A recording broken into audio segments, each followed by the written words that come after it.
We visited our #1 bucket list destination in May and had the time of our lives. Our first day is all about exploring the city, going on a great food tour for local eats, and of course trying the infamous hot dogs. Come along with us as we take you on a journey in Reykjavik, Iceland. We didn't get any airport or travel footage because we were so excited to get going, so we're just kind of jumping in with what we did when we first arrived. Our plane landed early in the morning, around 5 a.m., and then we had to rent our car and drive to Reykjavik. By the time we got into town and settled, we were starving, so we decided to grab some breakfast. From doing a lot of research before the trip, I knew that Deig Workshop was a must-do location for breakfast. Their Instagram has the best looking photos, and I just knew we would love whatever we tried. Reykjavik tends to get started later in the day than what we're used to, but this location was one of the first places open, around 7 a.m., which was perfect. As soon as you walked into the building, you were greeted with that fresh baked smell, and immediately I was ready to eat. All of the donuts in the case looked amazing, and the variety was almost overwhelming. I knew we wanted to get bagel sandwiches, so we were good and only got one donut to share. I got the smoked salmon bagel with caper cream cheese, tomato, and onion. The salmon was some of the best smoked salmon I've ever had. Cody got the Churchill with an egg patty, beer ham, cheddar cheese, and mayo. He loved his and begrudgingly gave me a bite when I asked. It was the perfect breakfast in a bite. After breakfast, we walked to Rainbow Street so we could check it out before it became lively with people. One benefit of arriving so early was that we really got to explore the city without a lot of people out and about yet. I feel like the city doesn't start to get busy until about 10 a.m. I love how there are shops that line the street. We ended up walking the strip a couple of times during our stay, but this was the best since no one was around. At the end of Rainbow Street is Hallgrímskirkja, the largest church in Iceland.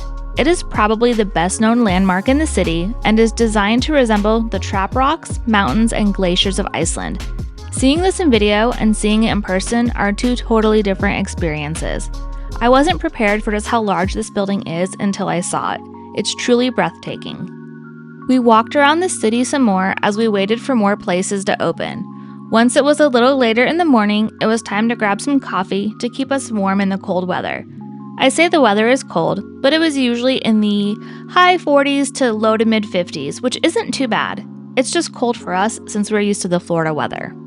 I ordered us flat whites, and they were really delicious. The quality of the coffee and milk were really surprising. As we drank our coffees, we walked down to the Harpa concert hall. We signed up for the Reykjavik Food Walk, and our meeting place was down by the concert hall. We explored the inside a bit and overall just enjoyed the scenery and the nice weather.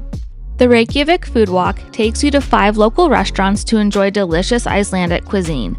The guide always tells you about the city, and you really learn a lot in a short amount of time. We love doing food tours on our first day at places so we can explore the city while also trying new foods. I'm really trying with these pronunciations, so bear with me. The first stop was at Fjallkonan, where we had sampling of Arctic char and lamb. I believe there was a group of about 14 of us during this tour, and everyone loved the lamb bite more. I was the only one who preferred the Arctic char. It was my first time having Arctic char, and it was really tasty, nice and fresh and no fishiness to it. Both bites were delicious, but I happen to prefer the Arctic char. Next up was Messin. It was a small and rustic restaurant that served up the dishes family style. I was really excited that we got to stop here on the tour because I had heard a lot of good things about this place. We had an Arctic char dish that had a slight sweetness to it with, I believe, a maple glaze, and then we had a fish mash, which is a very traditional Icelandic food that was originally made for prisoners. Both dishes were great, but I still think about that Arctic char one at least once a week.